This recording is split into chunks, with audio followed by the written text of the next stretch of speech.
In the news tonight,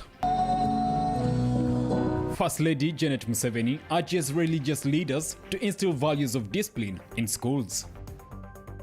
Internally displaced people want government to relocate them.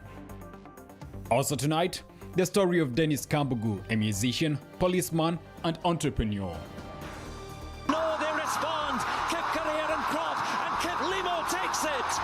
And in sports, Kiplimo bagged second gold at the Commonwealth Games in style. 5,000 meter champion.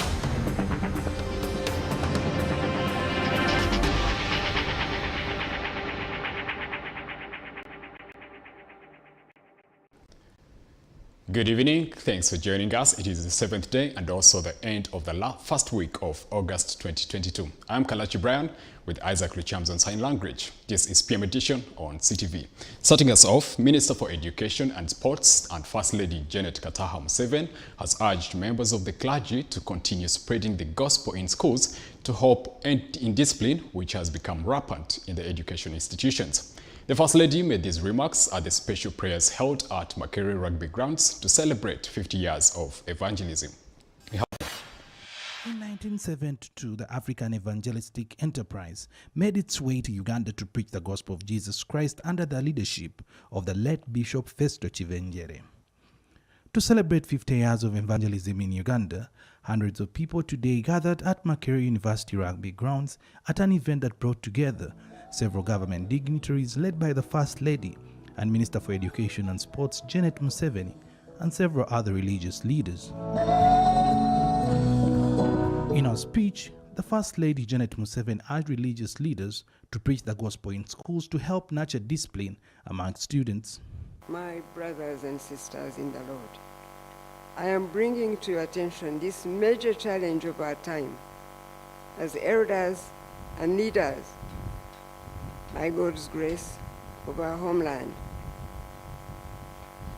Your interdenominational character could be very useful, that much more useful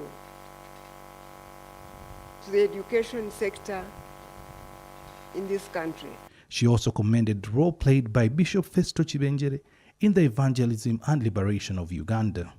Bishop Chivenjere was one of the few people and groups of people who was willing, first of all, to identify with our family, because at that time, not many people wanted to identify with the family of Museveni.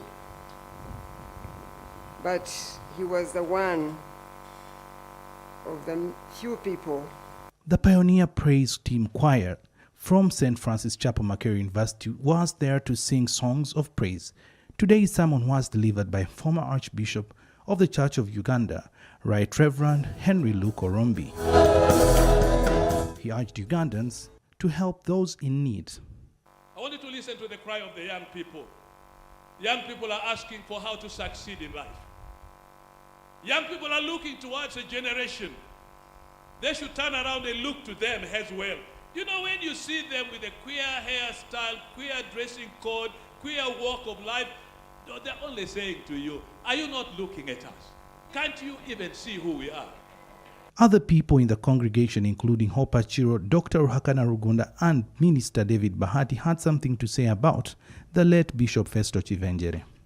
Bishop Chivenjere and his colleagues saw it fit to start the African Evangelistic Enterprise.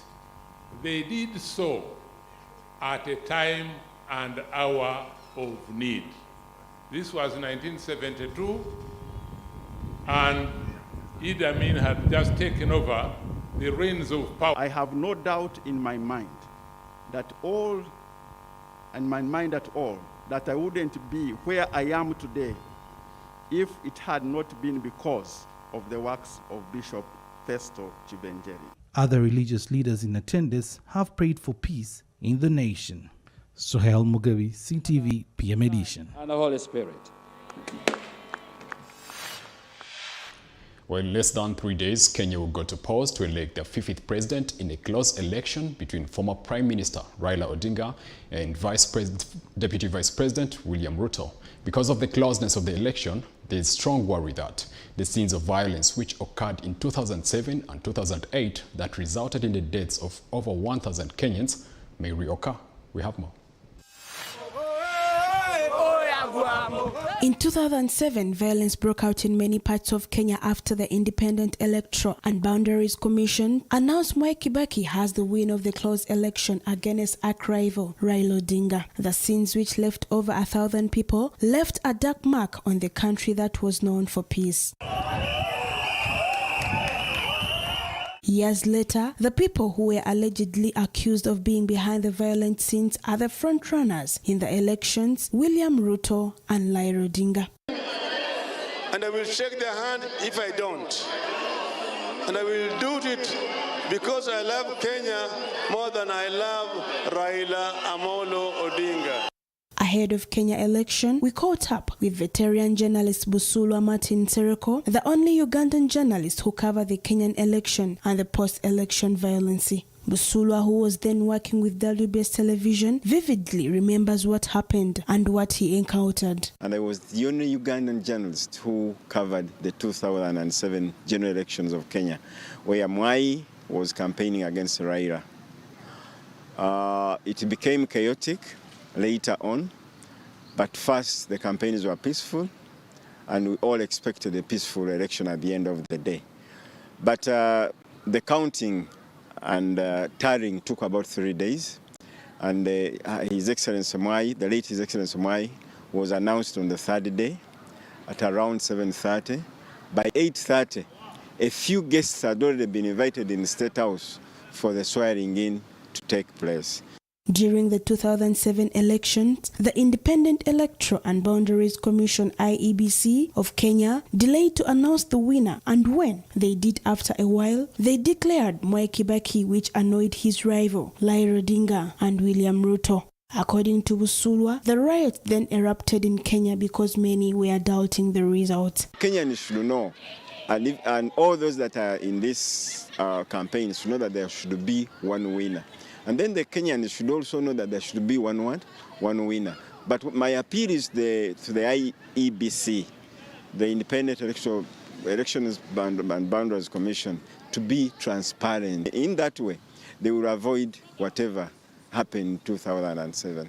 Busulu says the 2007 polls and 2022 polls in Kenya are very different. The smart is that Kenyans have understood that they are politicians and they are people, that we can disagree today and unite tomorrow.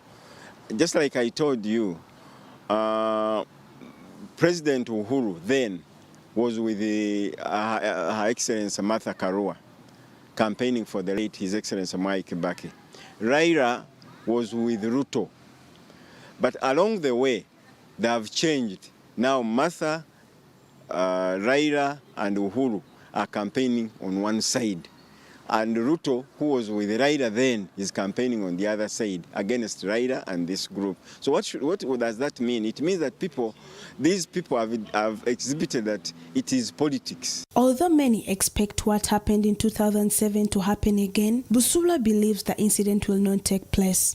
I don't want us to be prophets of doom, that really people are going to fight, kill one another. No. The campaigns in Kenya, you've followed them. They have not been as violent as in other countries. So I hope there will be there will be no fight. He urged Ugandan leaders to pick a leaf from Kenyan leaders. Ugandans should learn from that, or Ugandan politicians, that politicians can disagree today, then unite tomorrow after a political calculation.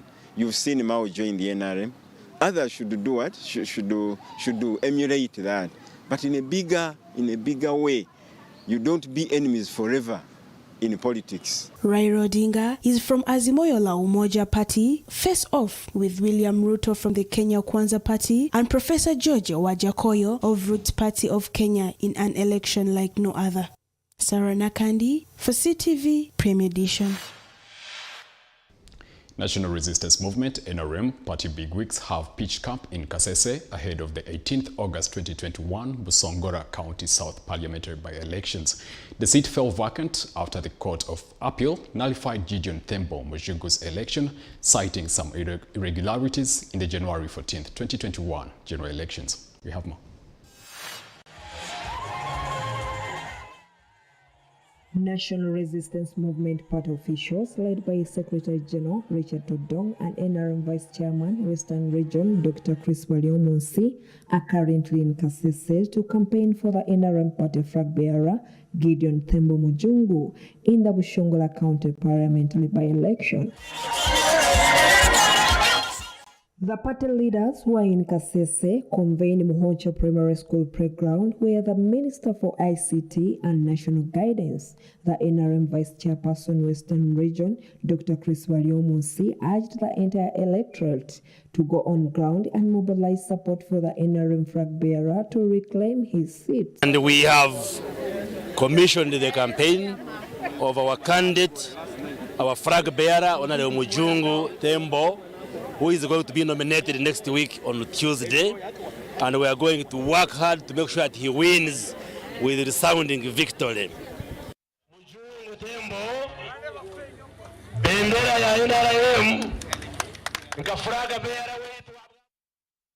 At the conference, the NRM Secretariat officially handed over the party flag to Mujungu with a call to unite and rally behind him.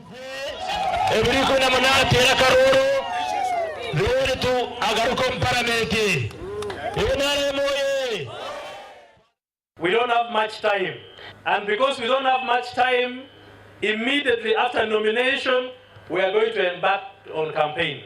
You will be permanently based in your area. We are not going to allow you to move from one place to another. Be in your area.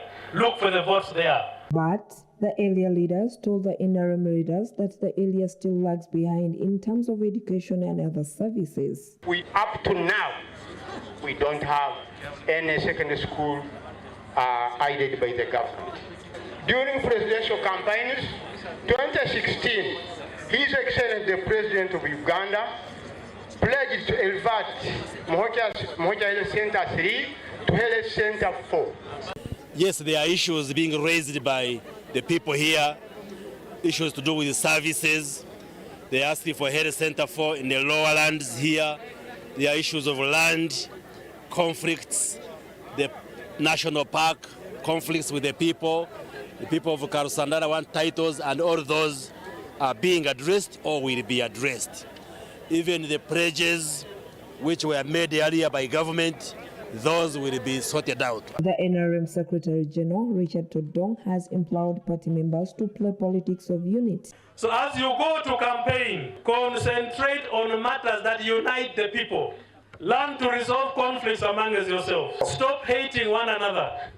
That hatred will not take you anywhere. Party flag bearer Gideon Thembo Mujungu thanked the NRM Secretariat for the support they have accorded to him. We have been telling these people down there that the risk NRM faces now is the reduction of the seats in the parliament through me and those other places where there are by-elections. The by-election will see National Resistance Movement Gideon Mujungu Thembo run against National Unity Platform's Jackson Mbaju Katika, who has proven to be a tough opponent. Perhaps another chance to manifest democracy. Now, flood victims who have been staying at Muhocha internally displaced camp in Kasese district have continued to ask government to relocate them to another location. According to the victims, it is very traumatizing for them to stay in the camp due to the hardships they face and the difficult living conditions. Have a look. In May 2020, major rivers in Kasese district, especially those streaming from Mount Rwenzori, burst their banks, causing devastating floods in areas of Kanyangea. Because of the floods, many people were forced to settle in camps where they are now facing a number of challenges. The displaced people who spoke to CTV now want government to fulfill its promise of relocating them. 65-year-old Mary Nyongera Nalongo, a resident of the camp, says the living conditions have become unbearable. She says her grass-thatched house is now leaking because of the temporary materials they were given, which have since become worn out.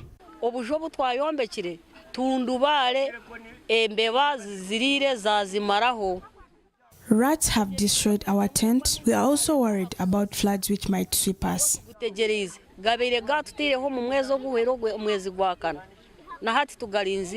Nalongo adds that the current situation in the camp is traumatizing because they have spent close to 2 months without food. We no longer have food to eat.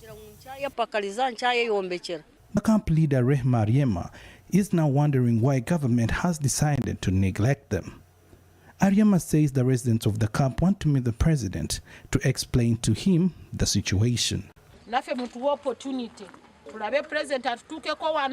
We need to meet the president and tell him the challenges we are facing.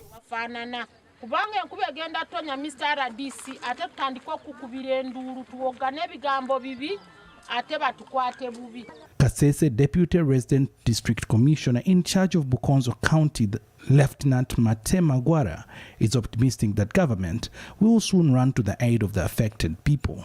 Government is doing everything possible. The process of resettling them is in a very high gear. It may be too early for me now to announce which date they are leaving this camp. But one thing I'm sure about is that it won't take long. In a bid to help the people, some good Samaritans from Humanity First Uganda have visited the camp and donated an assortment of relief items. Abdul Malik Semfuka, the director of Humanity First Uganda, says the blankets, mosquito nets, rice, sugar and beans will help the people who are facing challenges of food shortage. First of all, I came and made a survey. I wanted to see the most vulnerable people who I would give some small relief. We have brought for them net, under food we have given them rice, beans, sugar, so that it can facilitate them for some time. In June last year, during his visit of the district, President Yoweri Museveni announced that government was planning to relocate the affected people to another location. The head of state is expected to return to the district mid this month to campaign for the NRM party flag bearer in the forthcoming Musongora County South parliamentary by-election slated for 18th August. Families in the 3 districts of Kabong, Kotido and Napak, which were affected by hunger, have received food relief from well-wishers in the Robert Kayanja Ministries. Majority of the families that received the food aid and relief are mainly families that have people living with HIV and people with special needs. Take a look. Of late, many people have been starving in the Karamoja sub-region, and because of that, the government has been accused of not doing enough to solve the problem. As a way of lending a hand and corporate social responsibility, different organizations, associations, and companies are running to the aid of the people. Recently, the Robert Kayanja Ministry flagged off 20 tons of food relief to the affected districts of Kotido, Napak, and Kabong. Now we are entering. This is a gate, not a door, a gate, a PD. We go in. This is how we go in. That is the tactic. She's a born of this area, so she knows easily. The food relief that has since been taken has nutrients that can empower a starving person in just 3 days. Then we pull in. We put in the sun. The food relief was delivered to people living with HIV and those with special needs in the affected districts of Kabong. She's saying she's HIV positive. She's the only person sick at her home. But my husband, the husband and the child died. Local leaders in Kabong, together with the delegation, delivered 1 bag of 50 kg mixed food to every household in the Manyatas. We are here right now. There are 6 villages. As you can see behind me is a pickup. This is how far we go. The truck that brought the food is far away, almost half a kilometer. So we go deep in the bushes. Some of the residents in the Molonya village in Sakitalika Parish, Kabong district, were found on the brink of death. They say all their cattle was stolen and they have now resorted to eating leaves of trees. She says she's called Mary. She almost died, and this is Matatanyon boy. He says this is the grains they pick outside there and try to eat something.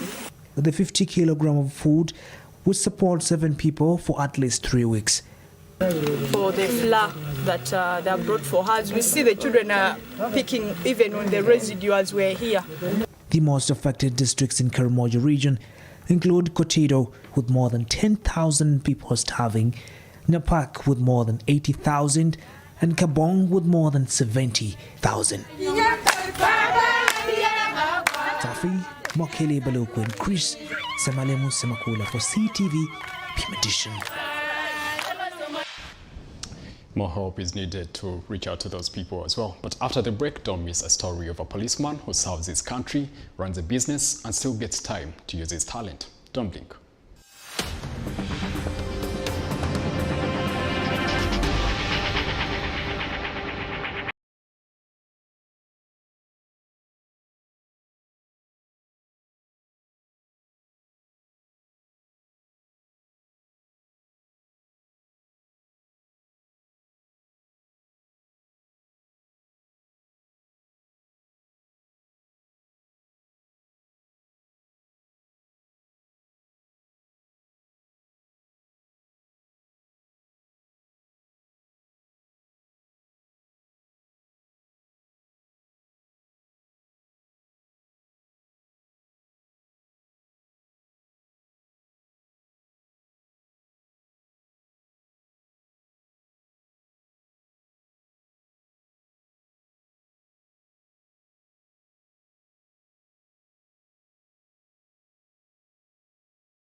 Welcome back. Moving on, victims of defilement during the COVID-19 lockdown in Butevo district are being trained with hands-on skills in making liquid soap, shampoo, jelly, sanitizers, tailoring, among others, as part of their rehabilitation. This training, which has been taking place at Kabwangasi Town Council in Butevo district, aims at empowering young women who wish to start their own businesses. Have a look. 15-year-old Mary Hilopia is one of the young women in Butevo district who was allegedly defiled during the COVID-19 lockdown when schools were closed. At her young age, she became pregnant and she has since given birth.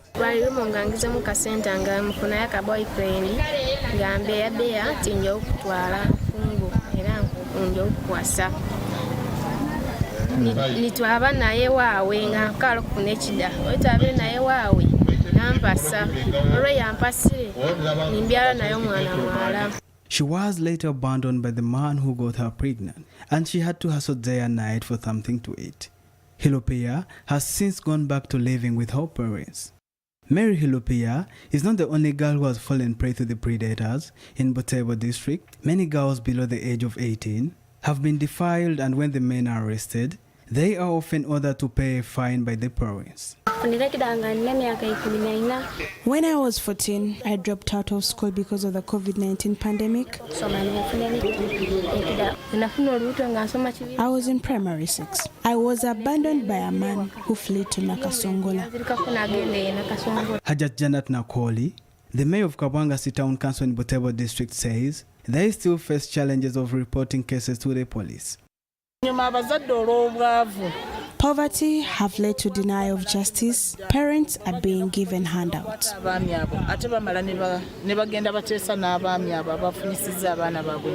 Now, some of these girls have found hope in the community-based organization Future for the Juvenile, which is training them in life skills, liquid soap, shampoo, hand sanitizer, petroleum jelly, and tailoring. According to Apollo Semakula of Future for the Juvenile, he says the skills will help them start small-scale businesses to support them economically. I used to find these girls working tooth and nail in farms, which was not fair.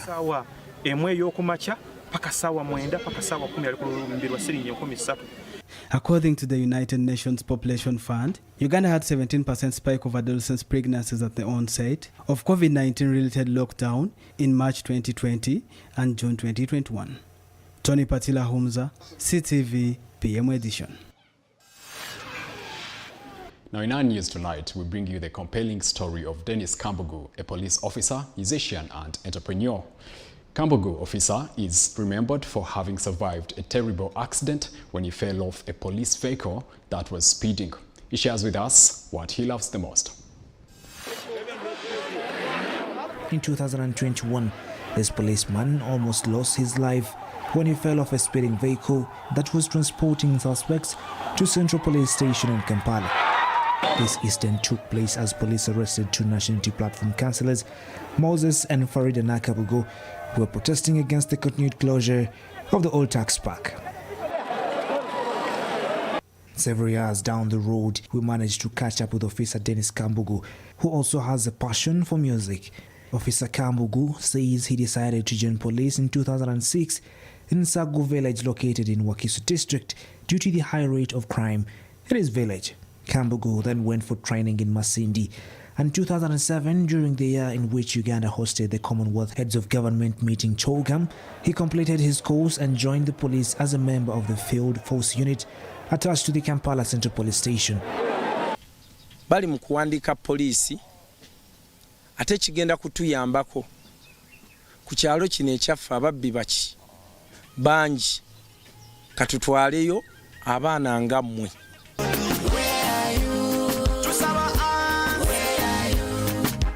Away from his police work, Kambugu is also a musician who has worked with some popular artists like King Saha. He says some of the songs he has recorded include songs such as Where Are You, which he recorded during the 2-year lockdown due to the COVID-19 pandemic. To this date, he is still traumatized by the incident that took place in downtown Kampala when he nearly lost his life.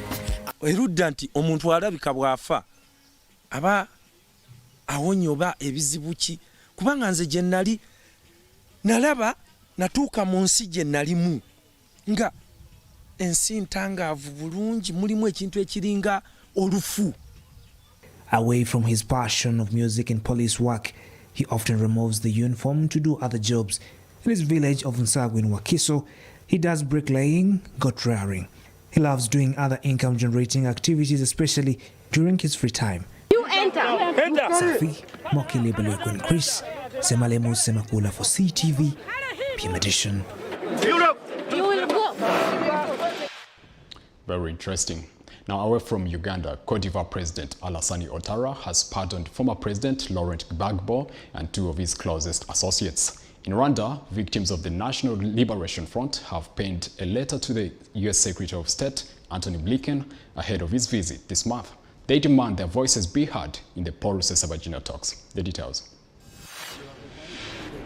President of Ivory Coast, Alassane Ouattara, has pardoned his predecessor, Laurent Gbagbo, who was facing a 20-year jail sentence for political unrest. In a statement on Saturday to mark the 62nd anniversary of the country's independence, Ouattara said the move was in the interests of reinforcing social cohesion. Ouattara also asked for Gbagbo's bank accounts be unfrozen and for his life annuity to be paid. Gbagbo became president of the Ivory Coast in 2000 but was arrested in 2011 after refusing to concede defeat in the election. The civil conflict between Gbagbo's forces and supporters of Ouattara led to the deaths of around 3,000 people. Gbagbo was acquitted by the International Criminal Court (ICC) for alleged war crimes committed during the conflict. But in 2018, he was handed a 20-year jail sentence for the robbery from the Abidjan Central Bank after the election. He has always denied the charges. Ouattara also agreed to release two of Gbagbo's closest associates who were convicted for their role in the post-election unrest. In 2021, after his acquittal by the ICC, Gbagbo returned from exile to the Ivory Coast and has since kept a low profile. Ouattara stood for a third term in the 2020 election, a move that critics said was unconstitutional. He has insisted he would not exit politics until Gbagbo and his predecessor Henry Konan Bedi agree to do the same. Victims of the MRCD-FLN terror attacks have penned a letter to Antony Blinken, the U.S. Secretary of State, requesting to meet with him when he visits Rwanda next week. The FLN is the militia outfit that was behind the 2018 and 2019 attacks in southwestern Rwanda, where at least 9 unarmed civilians lost their lives. Blinken is set for a 3-nation tour in Africa, where he will visit Rwanda for 2 days starting August 9th. He is expected to engage Rwandan officials on, among other things, the issue of Paul Rusesabagina, the founder of the MRCD-FLN, who is currently serving a 25-year jail term in Rwanda, having been convicted of terrorism last year. He was tried alongside 20 others, among them top military and political leaders of the outfit. In a letter penned by the victims and sent to the U.S. Embassy in Kigali, through their lawyer Faustin Murangwa, they requested an opportunity to have a discussion with Blinken on the devastating impact the attacks had and continue to have on their families. In the letter, the victims said they wish to ensure that their voices are not left out in the debates surrounding Paul Rusesabagina. The first major MRCD-FLN attack was carried out in Nyabita, Nyaruguru district in June 2018, with 2 people dying on the spot, while a 3rd victim succumbed to gunshot wounds later.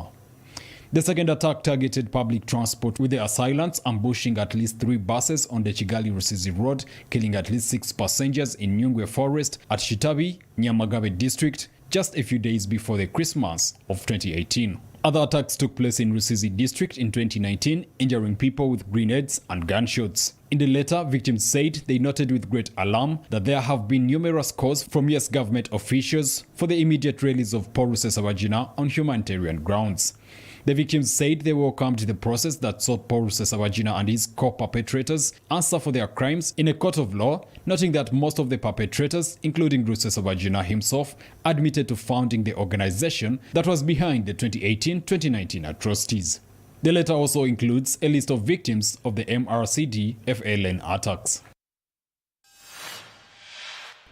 Away from Africa, Italian authorities have rejected allegations of racial motives in the murder of a Nigerian man in the Italian town of Civitanova. And in Rwanda, in the Middle East, Israel and Gaza's militants continue to exchange missile strikes amidst attempt by an Egyptian delegation to curb the situation. Air raid sirens were heard in Jerusalem. We have more.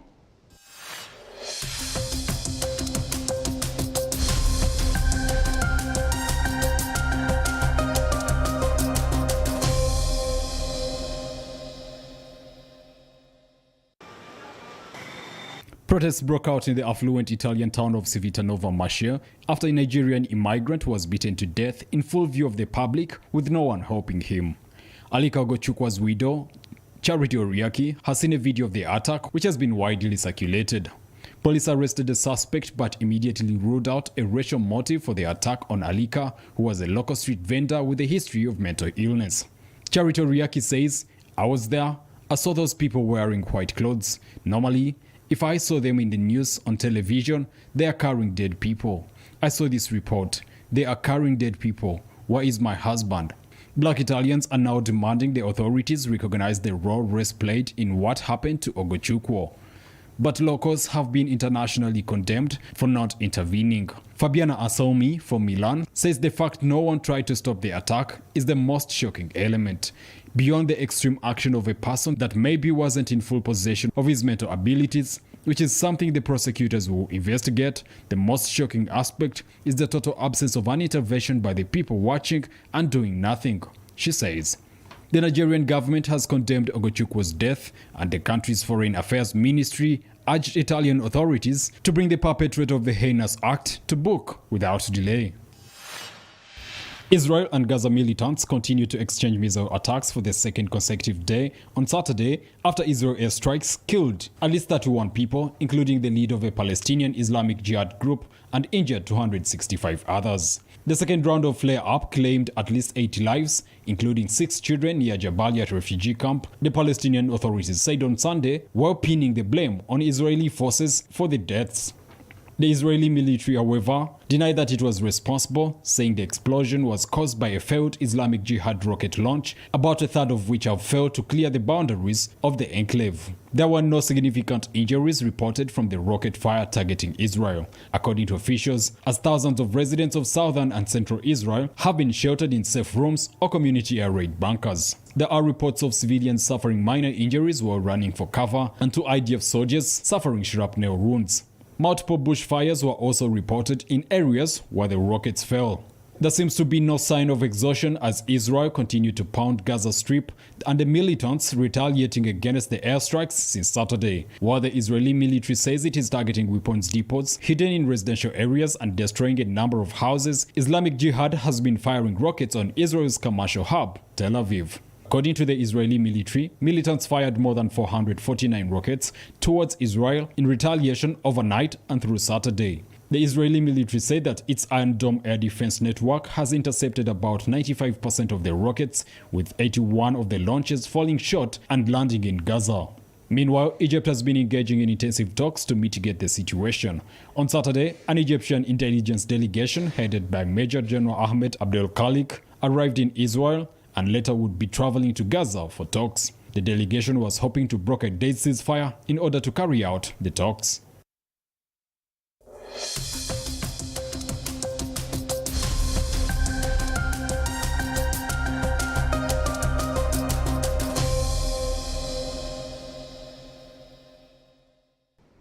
Keep it CTV as we return after the break with sports news.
The Commonwealth Update, brought to you by Ababate. Welcome back to PM Edition.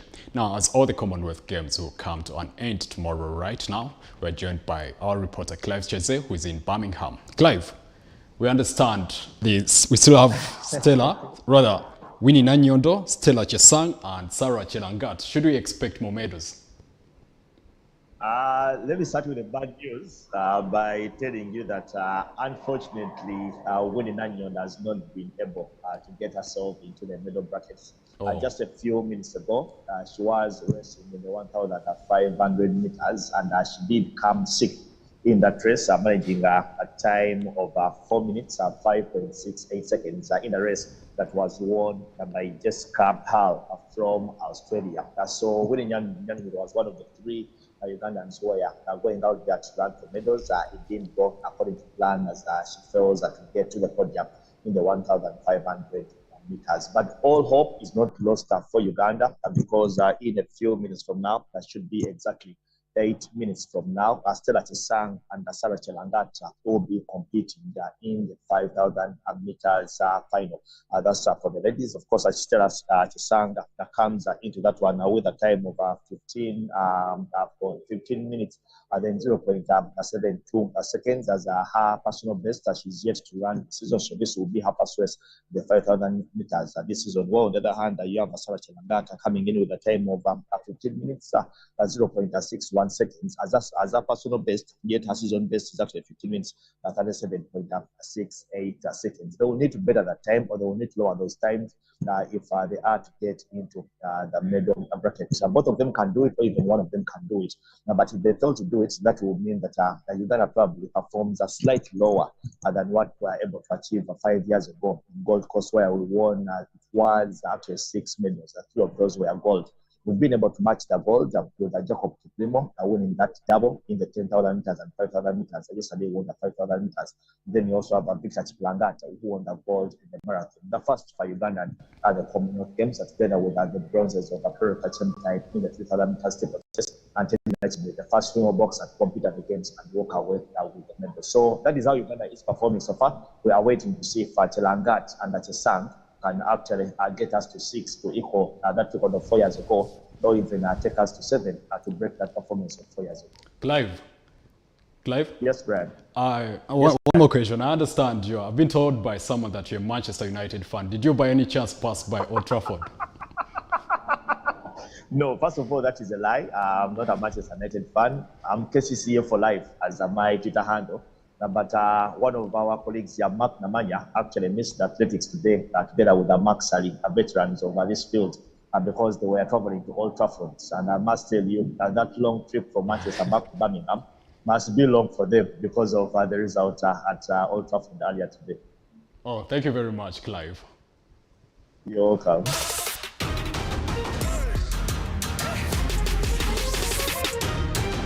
The Commonwealth Update, brought to you by Ababate.